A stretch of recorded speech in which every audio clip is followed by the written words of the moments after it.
નમસ્કાર દર્શક મિત્રો, એસટી ન્યૂઝ ગુજરાતી ચેનલમાં આપનું સ્વાગત છે અને હું આપની સાથે રિદ્ધિ સોલંકી. તો ચલો નજર કરીએ આજના સમાચાર પર.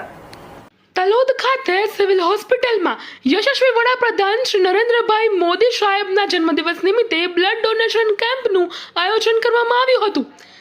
સાબરકાંઠા જિલ્લાના તલોદ શહેર ખાતે સિવિલ હોસ્પિટલ ખાતે દેશના યશસ્વી વડાપ્રધાન શ્રી નરેન્દ્રભાઈ મોદી સાહેબના 75મા જન્મદિવસ નિમિત્તે ઉજવણીના ભાગરૂપે તલોદ શહેર તથા તલોદ નગરપાલિકાના ઉપક્રમે બ્લડ ડોનેશન કેમ્પનું આયોજન કરવામાં આવ્યું હતું, જેમાં તલોદ શહેર સંગઠનના પ્રમુખ કૌશલભાઈ ગજ્જર, તલોદ નગરપાલિકા પ્રમુખ રમીલાબેન ચાવડા, વશુબેન સોલંકી, રચનાબેન ગાંધી, રમીલાબેન બારોટ, દિલીપભાઈ ચૌધરી, ઉપપ્રમુખ મયુરભાઈ પટેલ, રાધાબેન પ્રજાપતિ, મહામંત્રી નરેન્દ્રસિંહ સોલંકી, પૂર્વ પ્રમુખ રંગુસિંહ સોલંકી, જશુભાઈ જયસ્વાલ, દેસાઈ ખોડાભાઈ, અંશુયાબેન સુથાર, અમિતભાઈ ચૌધરી, દિલીપભાઈ ધાનેક અને ખૂબ મોટી સંખ્યામાં ભાઈઓ તથા બહેનો અને આગેવાનો તથા કાર્યકરો બ્લડ ડોનેશન કેમ્પમાં હાજર રહ્યા હતા.